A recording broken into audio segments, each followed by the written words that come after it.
أعوذ بالله من الشيطان الرجيم. بسم الله الرحمن الرحيم. الحمد لله رب العالمين، والصلاة والسلام على نبينا محمد وعلى آله وأصحابه أجمعين. رب اشرح لي صدري ويسر لي أمري واحلل عقدة من لساني يفقه قولي. اللهم علمنا ما ينفعنا وانفعنا بما علمتنا وزدنا علما وعملا وتقا وإخلاصا يا رب العالمين. أما بعد، السلام عليكم ورحمة الله وبركاته. Иншалла, Алла Субханала Тағаланың қалауымен нәпсін тәрбиелеу тақырыбындағы дәрістерімізді әрі қарай жалғастырамыз.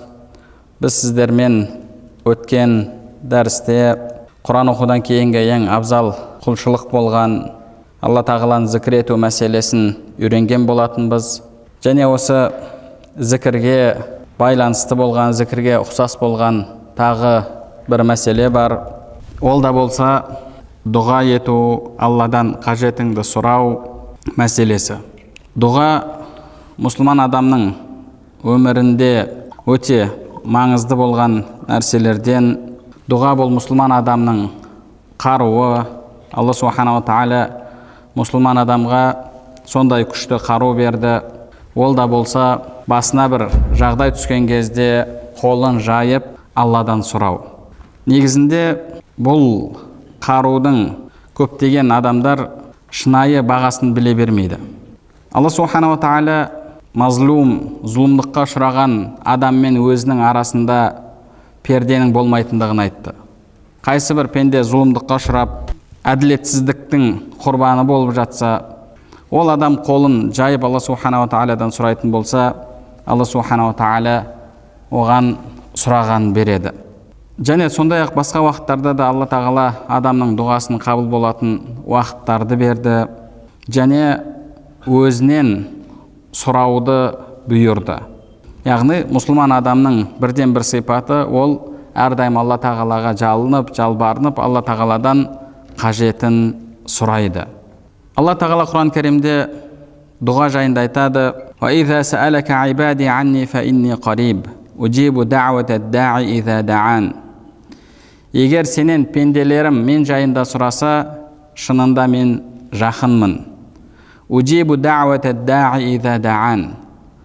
Дұға тілеуші, қажетін сұраушы егер дұға тілесе, мен оның дұғасын қабыл етемін деді. Алла Тағала бұл жерде өзінен дұға тілеушіге жақын екендігін айтты. Басқа бір аяттарда Алла Тағала: "Ва нахну ақрабу илайхи мин хаблил варид." Біз адамға күре тамырынан да жақынбыз деді. Адамға күре тамырынан да жақынбыз деді. Мұсылман адам сол Алла Тағаланың жақындығын, Алла Тағаланың дұғасын қабыл ететіндігін сезініп, әрдайым дұғада болуы қажет. Құранда Алла Субханала Тағала тағы басқа бір аятта: "Удау раббакум тадарруа ва хуфия." Жалынып, жалбарынып Алла Тағаладан дұға тілеңдер дейді. Жалынып, жалбарынып Алла Тағаладан қажеттеріңді сұраңдар, дұға тілеңдер деп Алла Тағала бұйырып жатыр. Басқа бір аятта Алла Субханала Тағала айтады: "Ва қала раббукум удауни астажиб лакум." Раббыларың маған дұға жасаңдар, менен тілеңдер, мен тілектеріңді қабыл етемін деді. "Инналлазина ястакбируна ан ибадати саядхулуна джаханнама дахирин." Маған құлшылық жасауда тәкаппарлық танытатындарды Алла Тағала қор болған халде тозаққа кіргізетіндігін айтты. Инналлазина ястакбируна ан ибадати. Маған құлшылық жасауда тәкаппарлық танытатындар деді. Енді Алла Тағала осы аяттың бірінші басында: "Ва қала раббукум удауни астажиб лакум." Маған дұға тілеңдер, мен қабыл етемін деді. Артынша маған құлшылық жасауда тәкаппарланатындар деді. Яғни Алла Тағала бұл жерде дұғаны құлшылыққа теңеп тұр. Дұға бұл құлшылық. Дұға құлшылық болып табылады. Пайғамбарымыз саллаллаху алейхи уассалам имам Ан-Нуъман ибн Башир радиаллаху анху риуаят еткен хадисте: "Инна дуаа хуал ибада." Дұға бұл құлшылық деді. Дұға бұл құлшылық. "Сумма қараа удауни астажиб лакум." Кейін артынша маған дұға жасаңдар, тілеулеріңді тілеңдер, мен қабыл етемін деген аятты оқыды. Хадисті имам Абу Дауд, имам Тирмизи, имам Насаилер риуаят еткен.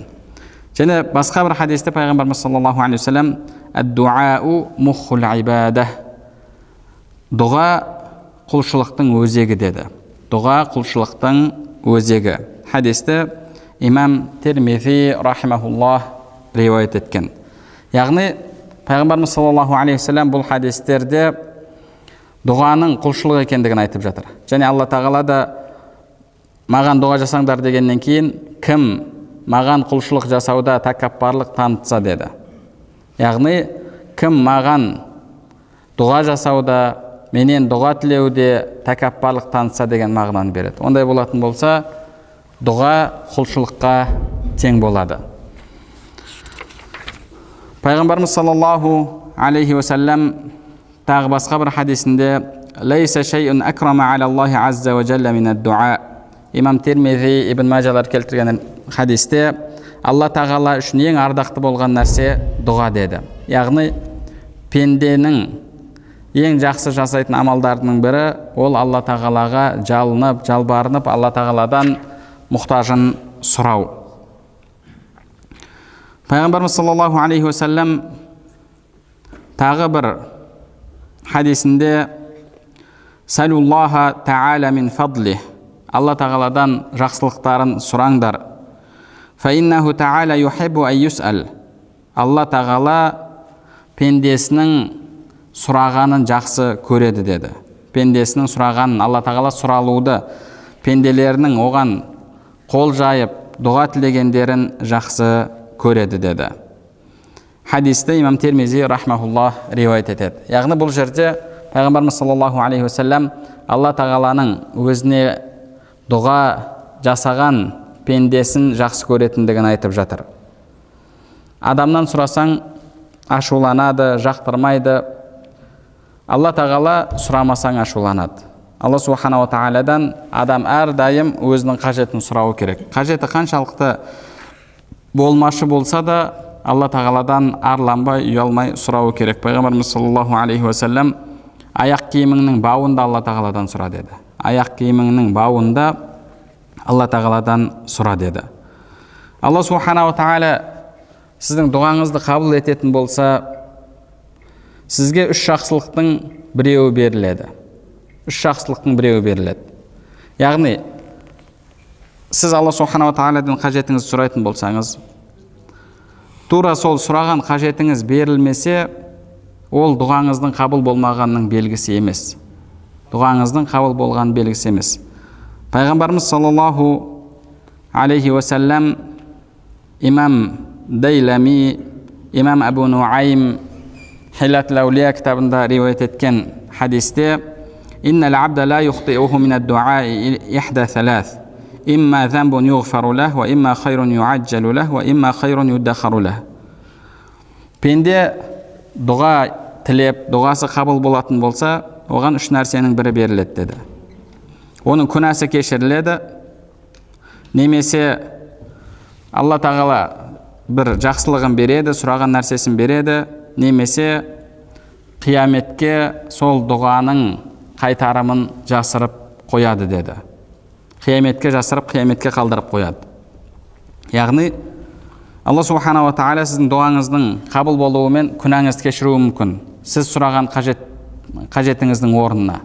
Қажетіңіз берілмей жатса, онда дұғам қабыл болмады деп ойламаңыз. Қабыл болмады деп ойламаңыз. Немесе Алла тағала сол дұғаңыздың қайтарымын қияметке сақтап қоюы мүмкін. Егер пенде қияметтегі қайтарымын көрсе, менің дұғаларымның барлығы осылай қияметке қалдырылғанда, қияметте дұғамның қайтарымын алғанымда еді деп армандайды. Және сондай-ақ пайғамбарымыз саллаллаху алейхи вассалам имам Ахмад рахмахуллах риуаят еткен хадисте «Ма мин муслимин ядау би даъватин лейса фиха исмун ва ла қатиату рахим». Қайсы бір мұсылман күнәға белшесінен батпай жүріп, және ағайын туысқандармен қарым-қатынасын үзіп тастамастан, олармен жақсы қарым-қатынаста болған халде дұға тілейтін болса, Алла тағаладан қажетін сұрайтын болса, илля а'тахуллаху биха ихда салас. Илля а'тахуллаху биха ихда салас. Алла тағала оған үш нәрсенің біреуін береді.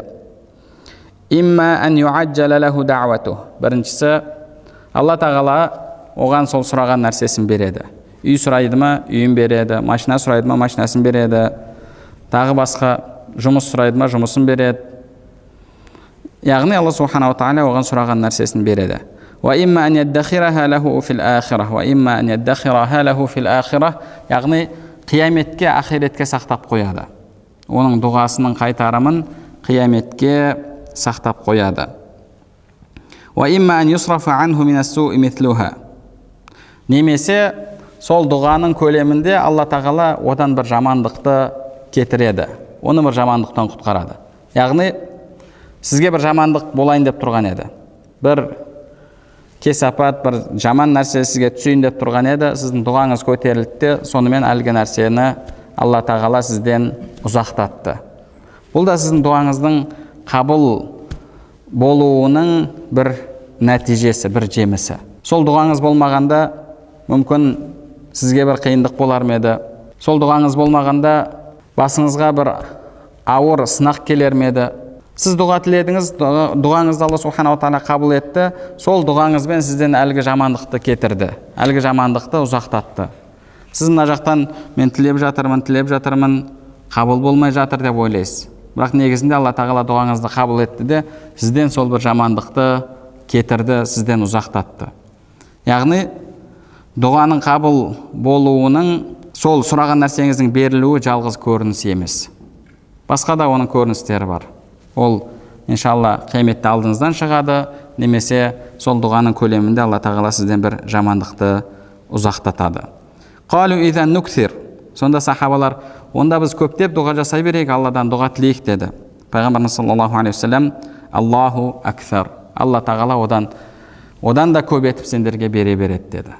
Одан да көп етіп сендерге бере береді деді. Ондай болатын болса, біз иншалла ешқашан дұғадан жалықпауымыз керек. Алла субханаху тағала бізге осындай керемет қару берумен қатар, дұға қаруын берумен қатар, сол дұғаларымыздың қабыл болу жолдарын үйретті. Қабыл болу жолдарын үйретті. Адам егер сол дұғаның қабыл болу себептерін орындайтын болса, оны ғұламаларымыз әдәбу дуа, дұғаның әдептері дейді. Сол әдептерге жақсылап амал ететін болса, иншаллах Алла субханаху тағала оның дұғасын міндетті түрде қабыл етеді. Ол қандай әдептер? Яғни адам Алла тағаладан тілейтін кезде сол әдептерге қатты көңіл бөлуі қажет. Имам Абу Хамид ал-Ғазали рахмахуллах дұғаның әдептерін өзінің Ихия улумиддин кітабында келтіріп, әдәбу дуаи ва хия ашара, дұғаның әдептері 10 түрлі дейді. 10 әдебі бар дейді. Ең бірінші әдебі әйетарассада ли дуаихи әл-ауқат әш-шарифа. Бірінші қасиетті уақыттарды пайдалану. Қасиетті мезгілді, қасиетті уақыттарды пайдалану. Алла субханаху тағала бізге сондай қасиетті уақыттар берді. Сол қасиетті уақыттарда жасалған дұғалар қабыл болады деді. Ондай болатын болса, біз дұға тілейтін кезде сол уақыттарды пайдалануымыз керек. Сол уақыттарды пайдаланып, Алла субханаху тағаладан қажетімізді сұрауымыз керек. Ол қандай уақыттар? Мысалы, кеше ғана қажыларымыз қажылықта болды. Қажылықтағы ең абзал, ең негізгі рукын, негізгі амал Арафатта тұру. Алла субханаху тағала сол Арафат күнін қасиетті етті, сол күні дұғаларды қабыл етемін деді.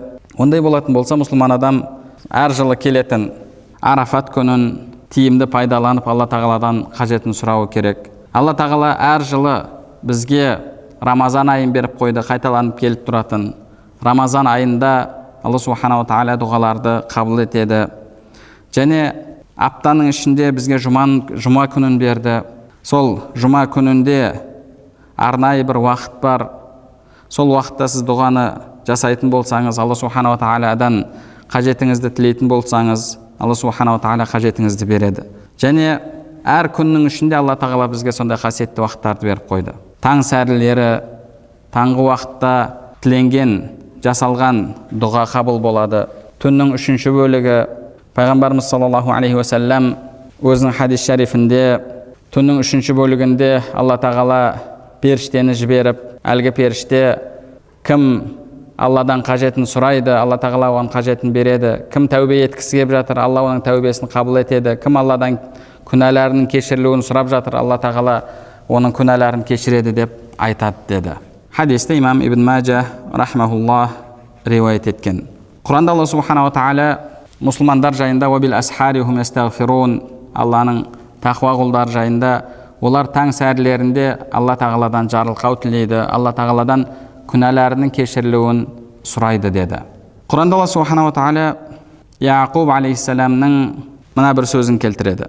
Яқуб алейхиссаламның балалары өздерінің істеген істерінің қате екендігін, күнә істегендіктерін мойындап, әкелеріне келіп, «Я абана астағфир лана зунубана инна күнна хатиин». Ва әкешім, біз үшін Алла тағаладан жарылқау тіле, Алла тағала біздің күнәмізді кешірсін, біз қателестік деді. Бұл Яқуб алейхиссалам, Юсуф алейхиссаламмен, бауырларымен барлығы Мысырда бас қосқаннан кейін, барлығы сол жерде жиналғаннан кейін болды. Сонда Яқуб алейхиссалам «Сауфа астағфиру лакум рабби». Мен сендер үшін Алла тағаладан жарылқау тілеймін деді. Бұл жерде тілеймін деген кезде де, сол жерде қолын жайып Алла тағаладан тілеген жоқ, сауфа деген Құранда сөз келді. Сауфа яғни болашақта соны істеймін деді. Орысша бұны буду деген, яғни орысша мысалы буду делать деді. Болашақта мен дұға жасаймын деді. Осы аяттың тафсирінде имам Ибн Касир, имам Табарилар айтады, Яқуб алейхиссалам таң сәрісінде таңғы уақытта тұрып Алла тағаладан балалары үшін, ұлдары үшін жарылқау тіледі. Алла тағаладан олардың күнәләрінің кешірілуін сұрады. Және олар арқасында тұрып әмин, әмин деп сол дұғаға қосылып тұрды. Алла субханала тағала «Инни қад ғафарту лахум ва жаалтухум анбия». Мен олардың күнәләрін кешірдім, мен олардың қателіктерін кешірдім, және оларды пайғамбарлар еттім деп уахи етті деген осындай риуаятты келтіреді. Екінші бір риуаятта, Али радиаллаху анхуден келген риуаятта, Яқуб алейхиссалам сол жасаған дұғасын жұманың кешіне қалдырды деп келеді. Жұманың кешіне. Яғни бейсенбіден жұмаға өтетін түнге кешіктірді, сол уақытта жасады деген риуаят келеді. Лайлатул жума, жұманың түні де қасиетті түндерден болып табылады.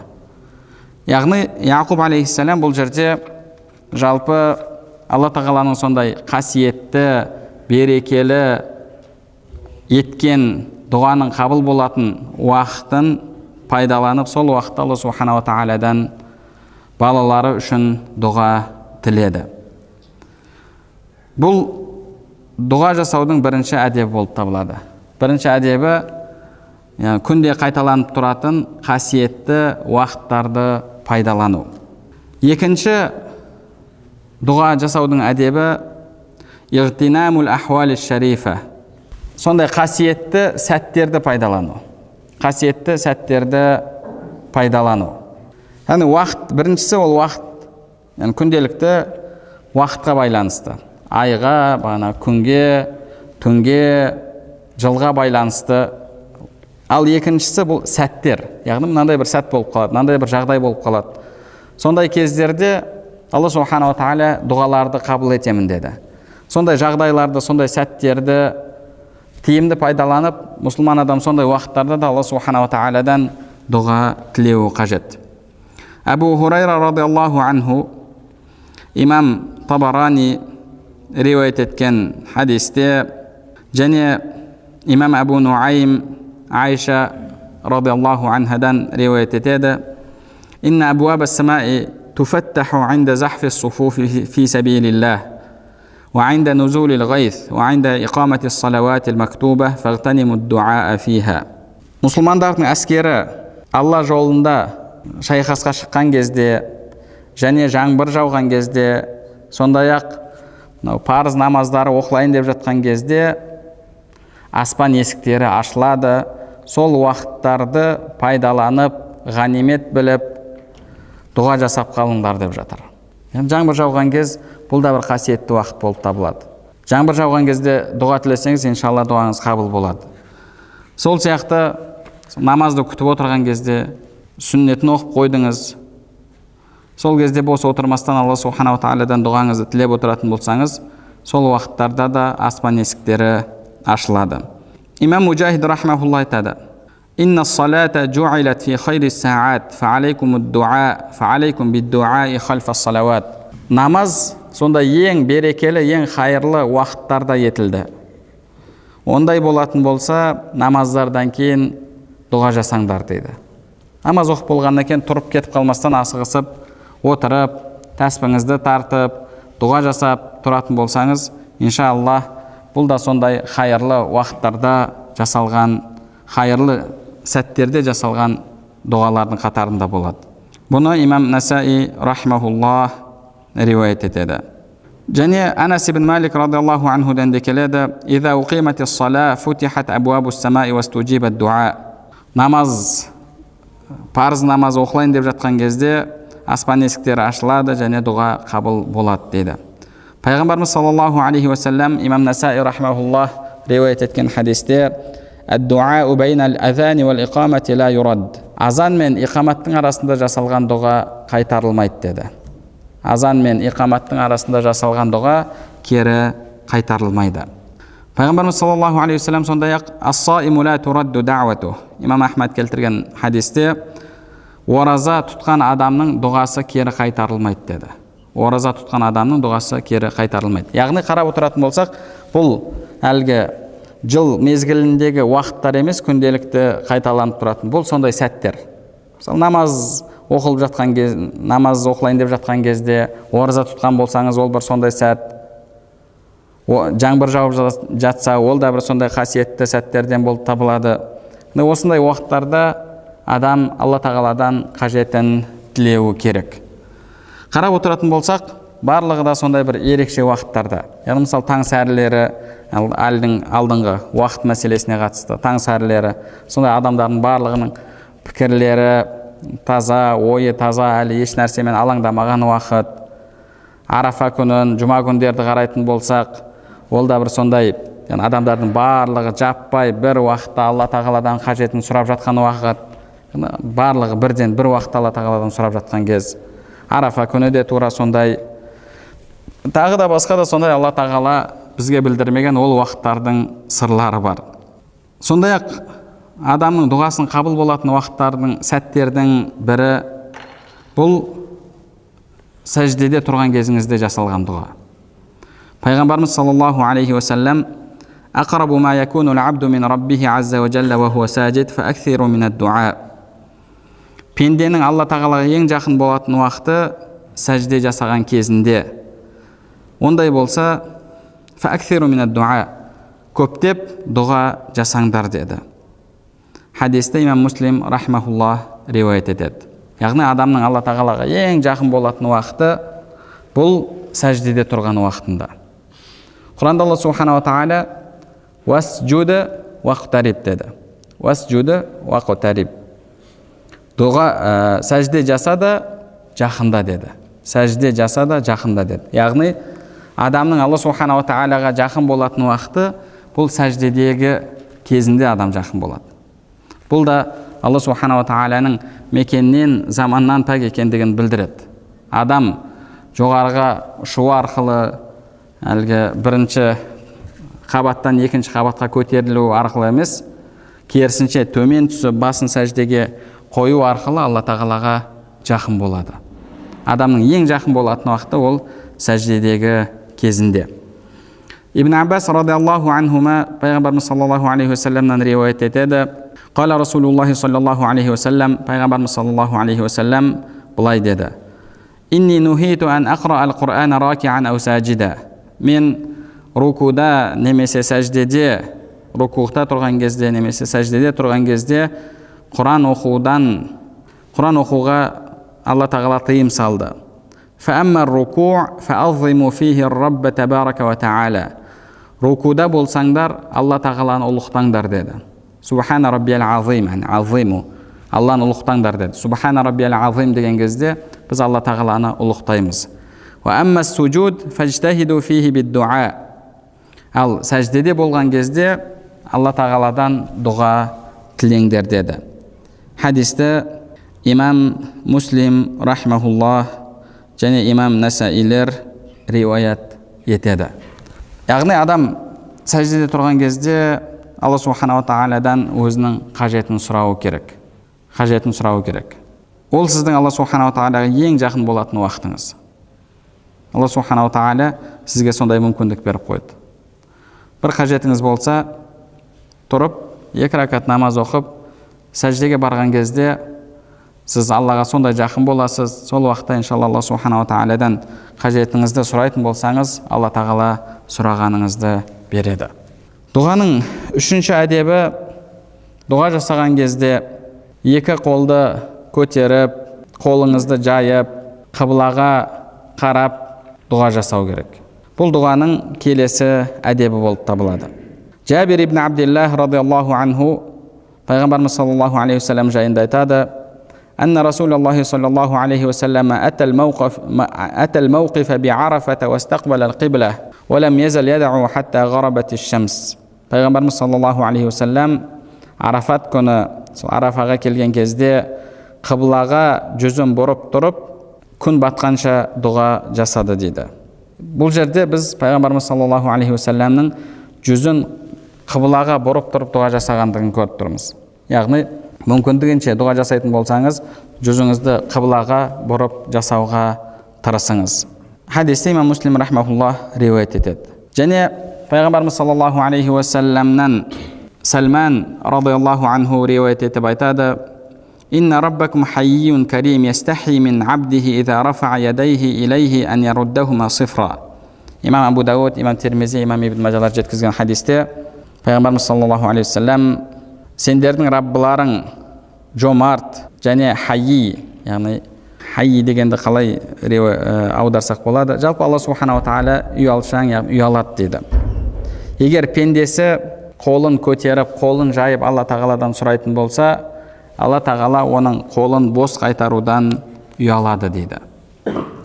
Яғни бұл дұға жасаған кезде қолды көтеріп дұға жасаудың, осы дұға жасаудың әдеттеріне кіретіндігін көрсетеді.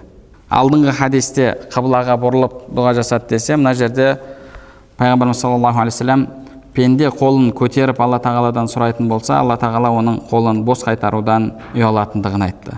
Жалпы қол көтеру бұл сіздің жүрегіңіздегі ықыласыңызды, жүрегіңіздегі кішіпейілділігіңізді, жүрегіңіздегі Алла тағалаға деген мұқтаждығыңызды көрсетеді. Мысалы, кішкентай нәресте, кішкентай әлі ақылы кіре қоймаған бала, оның жүрегінде бір арам ешқандай пиғыл болмайды, оның жүрегінде ешқандай тәкаппарлық болмайды, ол бір нәрседен арланбайды. Сізден келіп қажетін сұрайтын болса, қолын созады. Қолын созып сізден сұрайды.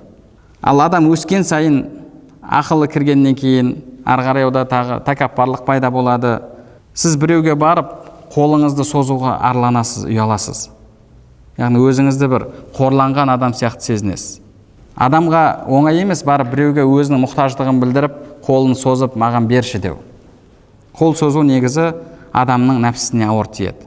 Ал енді сіз Алла тағалаға қолыңызды созып, қолыңызды көтеріп сұрап жатқан кезде, бұл сіздің Алла тағалаға деген шынайы мұқтаждығыңызды көрсетуіңіз болып табылады. Сол үшін де адам дұға жасаған кезде міндетті түрде қолын көтеріп дұға жасауы қажет. Міндетті түрде дегенде, яғни жалпы әдеп тұрғысынан айтылып жатыр. Абу Дарда радиаллаху анху айтады: «Ирфау хадихил айди қабла ан туғалла бил ағлал». Қолдарыңды ертең кісен салынып, ертең байланып, көтере алуға мүмкіндіктерің болмай қалатын уақыт келмей тұрып, дұғада көтеріп пайдаланып қалыңдар деп тұр. Яғни сондай бір уақыт келеді, ол уақыттарда сізге дұға тілеуге де, сізге садақа беруге де, сәжде жасауға да ешқандай мүмкіндік берілмейді. Мысалы, Алла субханала тағала қазір сізге сол мүмкіндіктердің бәрін беріп қойды. қолыңызды қанша көтеріп алақаныңызды жайып Алла тағаладан тілеймін десеңіз, Алла субханала тағала сізге сол мүмкіндікті беріп қойды. Садақа беремін десеңіз, Алла субханала тағала сізге сол мүмкіндікті беріп қойды. Қанша сәждеде жатамын десеңіз, Алла тағала сізге сол мүмкіндікті беріп қойды. Бірақ ертең сондай уақыттар келеді. Абу Дарда радиаллаху анху айтады: "Ирфау хадихил айди қабла ан туғалла бил ағлал." Қолдарға кісен салынбай тұрып, қолдарыңыз байланып қалмай тұрып, қолыңызды дұғада пайдаланып қалыңыз деп жатыр. Сәждеге қатысты Алла субханала тағала айтады: "Яума юдауна иля суджуди фала ястатиун." Олар сол күні қане сәжде етіңдер деген кезде олар сәжде ете алмайды дейді. Пайғамбарымыз саллаллаху алейхи вассалам хадисінде, өзінің хадис шарифінде, қиямет күні бұл дүниеде сәжде жасамаған адамдарға қане сәжде жасаңдар делінген кезде олар сәжде жасай алмайды. Олардың арқалары тақтай сияқты қатып қалады деді. Адамның қазіргі уақытта сәжде жасауға мүмкіндігі болып тұрған кезінде сәжде жасау керек. Алла тағала жалпы адамның денесін сондай намазға бейім етіп жаратты. Басқа ешқандай жануардың денесі намаз оқуға, намаздағы әрекеттерге бейім емес. Қараңызшы, рукуда тұру. Мысалы, жылқыға, сиырға, оларды үйретіп циркте рукуға тұрғызбақшы болсаңыз, қандай қиын оларға ол нәрсе. Сәждеде жату. Алла субханала тағала бізге сондай мүмкіндіктер беріп қойды. Сәждеге қатысты, садақаға қатысты Алла субханала тағала айтады: "Қиямет күні адамдар бізді бұл дүниеге қайтаршы, біз не дейді? Саған құлшылықтар жасаймыз және фассаддақ ва аку минас салихин." Көптеп садақа берейін, мен ізгілерден болайын деп Алла тағала айтады деді. Яғни қиямет күні сондай бір уақыттар келген кезде сіз садақа берсем деп тілейсіз. Алла тағала сізге ол мүмкіндікті бермейді. Бұл дүниеде сәжде жасағанымда еді дейсіз. Алла субханала тағала ол уақытта сізге сәжде жасауға мүмкіндік бермейді. Және ол уақытта қолыңызды көтеріп Алла тағаланы тілемекші болсаңыз, сізге ол мүмкіндік берілмейді. Ондай болатын болса, соның барлығын осы дүниеде Алла тағала бізге осы мүмкіндікті беріп қойған кезде пайдалануымыз керек. Және одан кейін қолыңызды жайып Алла тағаладан қажетіңізді сұрадыңыз ба? Қажетіңізді сұрап болғаннан кейін сол алақаныңызбен жүзіңізді сипамастан қолыңызды түсірмеңіз. Себебі пайғамбарымыз саллаллаху алейхи вассалам дұға жасағаннан кейін сол дұға жасаған алақандарымен жүзін сипамастан қолын түсірмейтін еді. Бұл жайында Умар радиаллаху анху айтады: "Кана Расулуллахи саллаллаху алейхи вассалам иза мадда ядайхи фи дуа лам яруддахума хатта ямсаха бихима ваджха." Хадисте имам Тирмизи рахмахуллах риуаят еткен. Алла елшісі екі қолын жайып дұға тілейтін болса, одан кейін жүзін сипамастан қолдарын түсірмес еді дейді. Жүзін сипамастан қолдарын түсірмес еді. Хадисте имам Тирмизи рахмахуллах риуаят етеді. Және бұл хадистің деңгейі жайында имам ибн Хаджар ал-Асқалани Булуғул Марам кітабында хадисун хасан, хадис хасан, хасан хадис амал етуге жарамды дейді. Бұл жайында имам Санаани Субулус Салам кітабында да тура сондай айтады. Имам Тирмизидің осы хадис жинағына шарх жасаған имам Мубарак Фури да тура солай айтады. Тағы да басқа да көптеген ғұламалар бұл хадистердің амал етуге жарамды хадис екенін айтып кеткен. Ал қазіргі таңда пәленше түгеншелер шығып, бұл бидғат деген бос сөзді айтып жатыр. Ибн Аббас радиаллаху анху айтады: "Кана Расулуллахи саллаллаху алейхи вассалам иза даа дамма каффейхи ва жа'ала бутунахума мимма яли вajha." Пайғамбарымыз саллаллаху алейхи вассалам дұға жасайтын болса, дамма каффейхи, яғни екі алақанын бір-біріне қосатын еді. Ва жа'ала бутунахума мимма яли вajha. Және алақанның ішкі жағын, яғни жүзінің деңгейінде ұстап, осылай Алла тағаладан тілейтін еді дейді. Және имам Хаким Мустадрак кітабында Ибн Аббас радиаллаху анхумадан тағы да риуаят етеді: "Иза саалтумуллаха фасалуху би бутуни акуффикум." Алла тағаладан сұрайтын болсаңдар, алақандарыңның ішімен сұраңдар. "Ва ла тасалуху би зухуриха." Оның сыртымен сұрамаңдар деді. "Вамсаху биха вужухакум." Және онымен жүздеріңді сүртіңдер деді. Жүздеріңді сүртіңдер. Яғни қолды көтеріп дұғада, алақанды жайып дұға тілеу, қыблаға қарап тұрып дұға тілеу, одан кейін жүзді сипау, мұның барлығы дұғаның әдептерінен болып табылады. Және дұға жасаған кезде адам көзін аспанға көтеріп дұға жасамауы керек. Намазда да, дұғада да тура осы нәрседен адам сақ болуы керек. Пайғамбарымыз саллаллаху алейхи вассалам: "Ла янтахиянна aqwamun an raf'i absarihim ila as-sama'i 'inda ad-du'a'i aw la tuhtatafanna absaruhum." Имам Муслим рахмахуллах дұға мәселесіне қатысты осы хадисті риуаят етеді. Адамдар көздерін дұға тілеген кезде аспанға көтеруін тоқтатсын, немесе олардың көздері қайтпай қалады деді. Немесе олардың көздері қайтпай қалады. Яғни дұға тілеген кезде адам қыблаға қарап отырып тілеу керек. Дұға тілеген кезде аспанға көзді көтеріп, аспанға қарап дұға тілемеу керек. Және сондай-ақ бізде көптеген адамдар, енді бұл нәрсе альхамдулилля біраз жерлерде қалып бара жатыр, бірақ кейбір жерлерге барсаңыз оны көріп жатасыз. Жаназада тұрған кезде Аллаху акбар деген сайын адамдарды көресіз, бағанағы бастарын көтеріп түсіреді, аспанға қарай көтеріп түсіріп жатады. Пайғамбарымыз саллаллаху алейхи вассалам мына хадисінде ондай әрекеттерге тыйым салып жатыр. Яғни бұл дұғаның тағы бір әдебі болып табылады. Дұғаның тағы да басқа да әдептері бар. Ол әдептерді иншаллах Алла насіп етсе келесі дәрісімізде үйренеміз. Субханакаллахумма бихамдика, ашһаду ан ла илаха илля анта, астағфирука ва атубу илейк.